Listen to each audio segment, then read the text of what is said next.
Hey, what's up everyone, Nick here with a review for Dark Knight 3, The Master Race issue 7. Now, it's been quite a while actually since we've gotten the last issue, and a lot of people kind of forgot that the series was actually still a thing. It's almost like reminding me of Civil War 2 now and Secret Wars that we had, which was last year if I'm not mistaken, and it's just like these kind of books are strange because they say that it's going to be this really big thing, like this, they're hyping it up, this big event, and you get the first couple issues and it's like, oh okay, it's kind of interesting, and then it just kind of stalls out, and then you have an issue every other month, and then every 2 months, 3 months, and delays get further and further pushed back. And it's a very odd relationship that I've had with this book, because while I thought the first 3 issues were actually building up to something pretty interesting, I thought issue 4 was decent, and then 5 and 6 have just been really filler and kind of ultimately disappointing because of how big of a gap there's been in between issues. But surprisingly enough, I think this issue actually kind of brought the excitement back a little bit. It's not perfect, however, by any stretch of the means. There's a lot of flaws still. I think the storytelling has none of the pacing that the original Dark Knight Returns book had.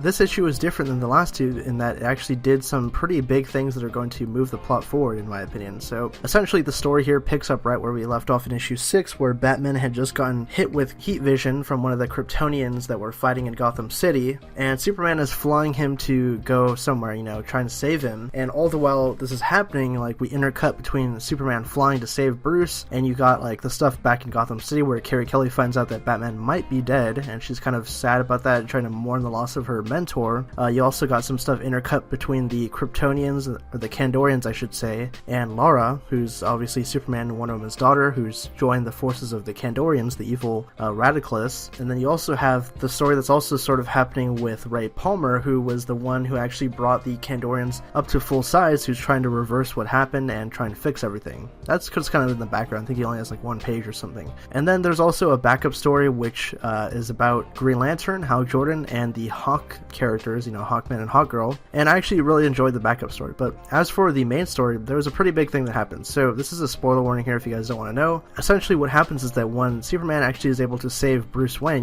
from dying, he throws him into a Lazarus pit. Now we're not sure exactly what Lazarus pit this is, but it is a Lazarus pit, and Bruce jumps out of the pit, and he's younger again, like kind of like he was in, I guess All-Star Batman era. He doesn't talk or anything, he just kind of jumps out of the pit. Superman says like, easy now, and then it cuts away to a different part of the story. But that's kind of interesting, I think, because I know Frank Miller recently came out and said that there's going to be a Dark Knight 4 that he's going to write himself, because this one is actually co-written by Brian Azzarello, Dark Knight 3. And I guess this is the justification for there being a Dark Knight 4, because if they were going to actually do a DK4 in canon, Bruce would be like 70 or something at that point. It would be kind of unrealistic, but I guess now they've de-aged him again and made him young, so I guess the door's open for just milking out the Dark Knight series forever. But anyways, the issue ends with the Kandorians and Lara going to Themyscira to steal Superman's son, who is John Kent, the son that he had with Wonder Woman, and of course the Amazonians and Wonder Woman herself prepare for battle against the Kandorians. That's where the issue ends, like the main storyline.